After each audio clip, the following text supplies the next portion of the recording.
राधे राधे दोस्तों, जय श्री कृष्ण। तो आइए श्रवण करते हैं वैभव लक्ष्मी व्रत कथा।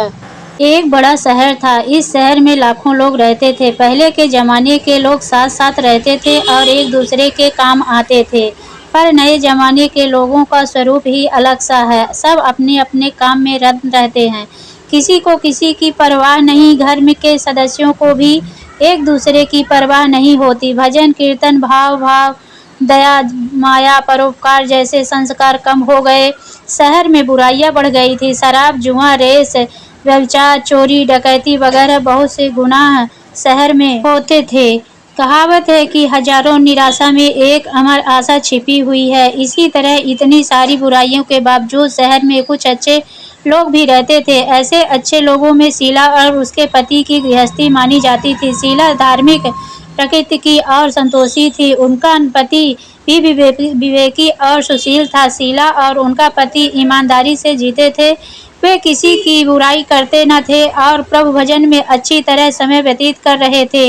उनकी गृहस्थी आदर्श गृहस्थी थी और शहर के लोग उनकी गृहस्थी की सराहना करते थे। शीला की गृहस्थी इसी तरह सुखी सुखी चल रही थी। पर कहा जाता है कि कर्म की गति अकल है। विधाता के लिखे लेख को कोई नहीं समझ सकता। इंसान का नसीब पल भर में राजा को रंक और बना देता है और रंक को राजा। शीला के पति के अगले जन्म के कर्म भुगतने के लिए बाकी रह गए थे लोगों की। वह बुरे लोगों से दोस्ती कर बैठा। वह जल्द से जल्द करोड़पति बनने के ख्वाब देखने लगा। इसीलिए वह गलत रास्ते पर चला गया और करोड़पति की बजाय रोडपति बन गया, यानी रास्ते पर भटकते भिखारी जैसी उसकी हालत हो गई थी। शहर में शराब जुआ रेस चरस गांजा वगैरह वादियां फैली हुई थी।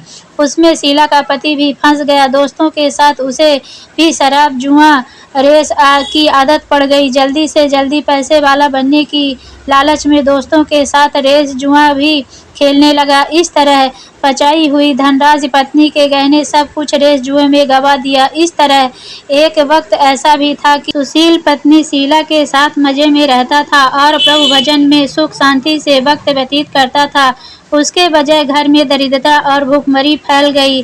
सुख के खाने की बजाय 2 वक्त के भोजन के लाले पड़ गए और शीला को पति की गालियां खाने का वक्त आया था। शीला वो सुशील और संस्कारी स्त्री थी। उसको पति के बर्ताव से बहुत दुख हुआ, किंतु वह भगवान पर भरोसा करके बड़ा दिल रखकर दुख सहने लगी। कहा जाता है कि सुख के पीछे दुख और दुख के पीछे सुख आता ही है, इसीलिए दुख के बाद सुख आएगा ही। ऐसा श्रद्धा के साथ शीला प्रभु भक्त में लीन रहने लगी। इस तरह शीला असहाय दुख सहते सहते प्रभु भक्त में वक्त बिताने लगी। अचानक एक दिन दोपहर को उनके द्वार पर किसी ने दस्तक दी। शीला सोच में पड़ गई कि मुझ जैसे गरीब के घर इस वक्त कौन आया होगा। फिर भी द्वार पर आए हुए अतिथि का आदर करना चाहिए। ऐसे आर्य धर्म के संस्कार वाली शीला ने खड़े होकर द्वार खोला। देखा तो एक माजी खड़ी थी। वे बड़ी उम्र की लगती थी, किंतु उनके चेहरे पर अलौकिक तेज निकल रहा था।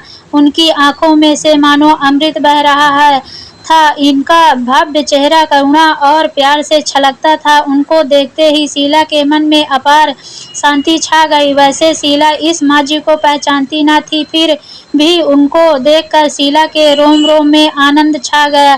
शीला माजी को आदर के साथ घर ले आई। घर में बिठाने के लिए कुछ भी नहीं था, अतः शीला ने संकुचा कर एक फटी हुई चादर पर उनको बिठाया। माँ जी ने कहा, क्यों शीला, मुझे पहचाना नहीं?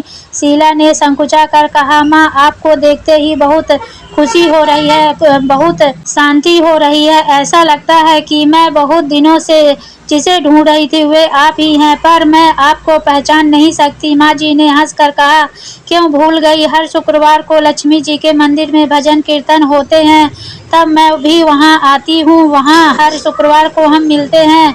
पति गलत रास्ते पर चला गया, तब से शीला बहुत दुखी हो गई थी और दुखी की मारी वह लक्ष्मी जी के मंदिर में भी नहीं जाती थी। बाहर के लोगों के साथ नजर मिलाने में भी उसे शर्म लगती थी। उसने याददाश्त पर जोर दिया, पर यह माजी याद नहीं आ रही थी। तभी माजी ने कहा, तू लक्ष्मी जी के मंदिर में कितने मधुर भजन गाती थी, अभी अभी तू दिखाई नहीं देती थी, इसीलिए मुझे हुआ कि तू क्यों नहीं आती है, कहीं बीमार तो नहीं पड़ गई है ना? ऐसा सोचकर मैं तुझे मिलने चली आई हूँ। माँ जी ने अति प्रेम भरे शब्दों से शीला का हृदय पिघल गया। उसकी आंखों में आंसू आ गए। माँ जी के सामने वह बिलख बिलख कर रोने लगी। यह देखकर माँ जी शीला के नजदीक आई और उसकी सिसकती पीठ पर प्यार भरा हाथ फेर कर सांत्वना देने लगे। माँ जी ने कहा, बेटी, कुछ और दुख तो धूप और छांव जैसे होते हैं। सुख के पीछे दुख आता है तो दुख के पीछे सुख भी आता है। धैर्य रखो बेटी। और तुझे क्या परेशानी है? तेरे दुख का बात मुझे सुना, तेरा मन भी हल्का हो जाएगा और तेरे दुख का कोई उपाय भी निकल आवेगा। माँ जी की बात सुनकर शीला के मन को शांति मिली। उसने माँ जी को कहा, माँ, मेरी गृहस्थी में भरपूर सुख और खुशियाँ थी। मेरे पति भी सुशील थे। भगवान की कृपा से पैसे की में भी कोई कमी नहीं थी, संतोष था। हम शांति से अपनी गृहस्थी चलाते, ईश्वर भक्त में अपना वक्त व्यतीत करते थे। याकायाक हमारा भाग्य हमसे रूठ गया। मेरे पति को बुरी दोस्ती हो गई। बुरी दोस्ती की वजह से वे शराब, जुआ, रेस, चरस, गांजा वगैरह शराब आदतों के शिकार हो गए और उन्हें सब कुछ गवा दिया और हम रास्ते के भिखारी जैसे बन गए। यह सुनकर माँ जी ने कहा, सुख के पीछे दुख और दुख के पीछे सुख आता ही रहता है।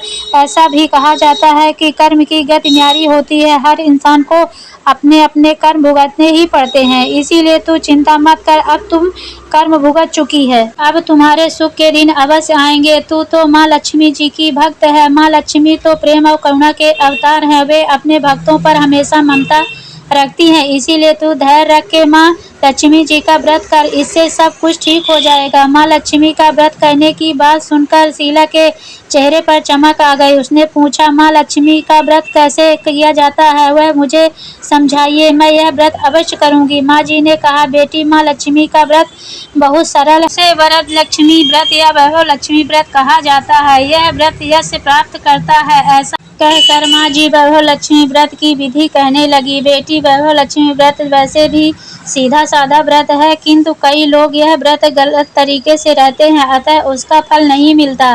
कई लोग कहते हैं कि सोने के गहने की हल्दी कुमकुम से पूजा करो, बस व्रत हो गया।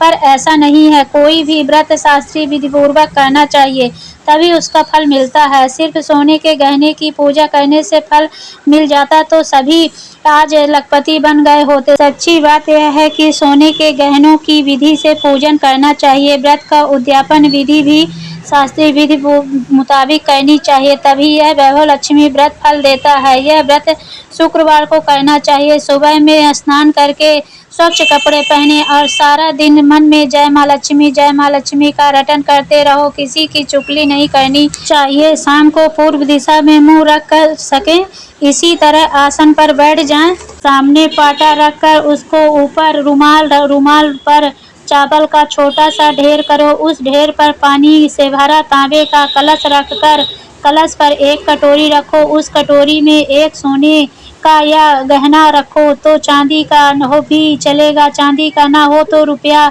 सिक्का भी चलेगा। बाद में घी का दीपक जलाकर बत्ती जलाकर रखो। माँ लक्ष्मी जी के बहुत स्वरूप हैं और माँ लक्ष्मी जी को श्री यंत्र अति प्रिय है, अतः वैभव लक्ष्मी में पूजन विधि करते वक्त 100 प्रथम श्री यंत्र और लक्ष्मी जी के विविध स्वरूपों का सच्चे दिल से दर्शन करो। उसके बाद लक्ष्मी स्तोत्र का पाठ करो। बाद में कटोरी में रखे हुए गहने या रुपये को हल्दी कुमकुम और चावल चढ़ाकर पूजा करो और लाल रंग का फूल चढ़ाओ। शाम को कोई मीठी चीज बनाकर उसका प्रसाद रखो। ना हो सके तो शक्कर या गुड़ भी चल सकता है। फिर आरती करे। 11 बार सच्चे हृदय से जय माँ लक्ष्मी बोले। बाद में 11 या 21 शुक्रवार व्रत रखें। दृढ़ संकल्प ले, माँ के सामने करो और आपकी जो मनोकामना हो वह पूरी करने को माँ लक्ष्मी जी से विनती करो। फिर माँ का प्रसाद बांट दो और थोड़ा सा प्रसाद अपने लिए रखो। अगर आप में सामर्थ्य या शक्ति हो तो सारा दिन उपवास रखो और सिर्फ प्रसाद ग्रहण करते समय खाना खा लो। अगर थोड़ी भी शक्ति ना हो तो 2 बार भोजन कर सकते हो। बाद में कटोरी में रखा गहना या रुपया ले लो। कलश का पानी तुलसी की क्यारी में डाल दो और चावल पक्षियों को डाल दो। इसी तरह शास्त्रीय विधि अनुसार व्रत करने से उसका फल अवश्य मिलता है। इस व्रत के प्रभाव से सब प्रकार की विपत्ति दूर हो, आदमी माला माल हो जाता है, संतान न हो उसे संतान की प्राप्ति होती है, सौभाग्यशाली स्त्री का सौभाग्य अखंड रहता है, कुमारी लड़की को मनभावन पति मिलता है। शीला यह सुनकर आनंदित हो गई। फिर पूछा, माँ आपने वैभव लक्ष्मी व्रत की जो शास्त्रीय विधि बताई है वैसे मैं अवश्य करूँगी, किंतु उसकी उद्यापन विधि किस तरह करनी चाहिए यह कृपा करके मुझसे कहिए। माँ जी ने कहा, 11 या 21 जो मन्नत मानी हो उतने शुक्रवार यह वैभव लक्ष्मी व्रत पूरी श्रद्धा और भावना से करना चाहिए। व्रत के आखिरी शुक्रवार को जो शास्त्रीय विधि अनुसार उद्यापन विधि करनी चाहिए वह मैं तुझे बताती हूँ। आखिरी शुक्रवार को खीर या नैवेद्य रखो। पूजन विधि हर शुक्रवार को करते हैं वैसे ही करनी चाहिए। पूजन विधि के बाद श्रीफल तोड़ो और कम से कम 7 कुमारी या सौभाग्यशाली स्त्रियों को कुमकुम का तिलक करके साहित्य संगम की वैभव लक्ष्मी व्रत की एक पुस्तक उपहार में से देनी चाहिए और सबको खीर का प्रसाद देना चाहिए। फिर धनलक्ष्मी स्वरूप वैभव लक्ष्मी स्वरूप माँ लक्ष्मी जी की छवि को प्रणाम करें। माँ लक्ष्मी जी का यह स्वरूप वैभव देने वाला है। प्रणाम करके मन ही मन भावुकता से माँ की प्रार्थना करते हुए भक्त कहें कि हे माँ धनलक्ष्मी, हे माँ वैभव लक्ष्मी, मैंने सच्चे हृदय से आपको वैभव लक्ष्मी व्रत पूर्ण किया है, तो हे माँ हमारी मनोकामना पूर्ण करो, हमारा सबका कल्याण की। जिसे संतान न हो उसे संतान देना, सौभाग्यशाली स्त्री का सौभाग्य अखंड रखना, कुंवारी लड़की को मनभावन पति देना। आपका यह चमत्कारी वैभव लक्ष्मी व्रत जो करे उनकी सब विपत्ति दूर करना, सबको सुखी रखना। हे माँ लक्ष्मी, हे माँ आपकी महिमा अपरंपार है। इस तरह माँ की प्रार्थना करके माँ लक्ष्मी जी का धन लक्ष्मी स्वरूप की भाव से वंदना करो। माँ जी के पास से वैभव लक्ष्मी व्रत के शास्त्रीय विधि अनुसार शीला भाविभोर हो उठी। उसे लगा मानो सुख का रास्ता मिल गया है। उसने आंखें बंद करके मन ही मन उसी क्षण संकल्प लिया है, हे वैभव लक्ष्मी माँ, मैं भी माँ जी के कहे मुताबिक श्रद्धा से शास्त्रीय विधि अनुसार वैभव लक्ष्मी व्रत 21 शुक्रवार तक करूंगी और व्रत की शास्त्रीय विधि अनुसार उद्यापन विधि भी करूंगी। शीला ने संकल्प करके आंखें खोली तो सामने कोई न था। वह विस्मित हो गई कि माँ जी कहाँ गई। यह माँ जी दूसरा कोई नहीं था, साक्षात लक्ष्मी जी थी। शीला लक्ष्मी जी की भक्त थी, इसलिए अपने भक्त को रास्ता दिखाने के लिए माँ लक्ष्मी जी देवी माँ जी का स्वरूप धारण करके शीला के पास आई थी। दूसरे दिन शुक्रवार था। सवेरे स्नान करके स्वच्छ कपड़े पहन कर शीला मन ही मन श्रद्धा से और पूरे भाव से जय माँ लक्ष्मी का रटन करने लगी।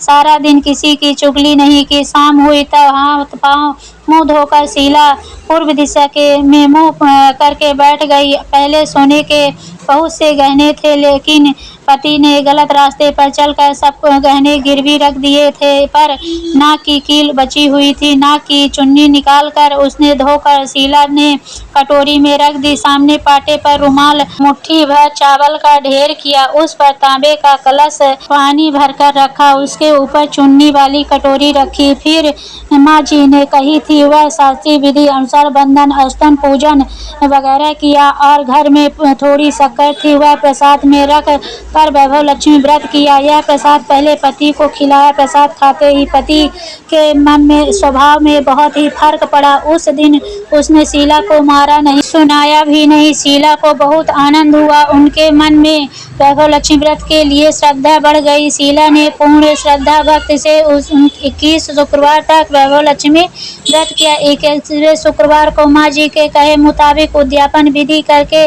7 स्त्रियों को वैभव लक्ष्मी व्रत की 7 पुस्तकें उपहार में दी। फिर माता जी के धन लक्ष्मी स्वरूप की छवि को वंदन करके माँ से मन ही मन प्रार्थना करने लगी, हे माँ धन लक्ष्मी, मैंने आपका वैभव लक्ष्मी व्रत करने की मन्नत मानी थी, यह व्रत आज पूर्ण किया है। हे माँ मेरी हर विपत्ति दूर करो, हमारा सबका कल्याण करो। जिसे संतान न हो उन्हें संतान देना, सौभाग्यशाली स्त्री का सौभाग्य अखंड रखना, कुमारी लड़की को मनभावन पति देना।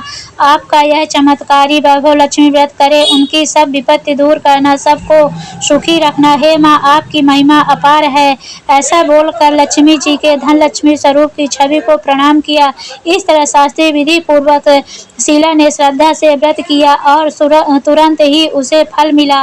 उसका पति गलत रास्ते पर चला गया था, वह अच्छा आदमी हो गया और कड़ी मेहनत करने लगा, व्यवसाय करने लगा। माँ लक्ष्मी जी के वैभव लक्ष्मी व्रत के प्रभाव से उसको ज्यादा मुनाफा होने लगा। उसने तुरंत शीला के गिरवी गहने वापस छुड़ा लिए।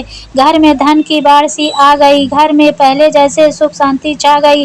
वैभव लक्ष्मी व्रत का प्रभाव देखकर मोहल्ले की दूसरी स्त्रियों ने भी शास्त्रीय विधि पूर्वक वैभव लक्ष्मी का व्रत करने लगी। हे माँ धन लक्ष्मी, आप जैसे शीला पर प्रसन्न हुई, उसी तरह आपका व्रत करने वाले सब पर प्रसन्न होना, सबको सुख शांति देना। जय धन लक्ष्मी माँ, जय वैभव लक्ष्मी माँ।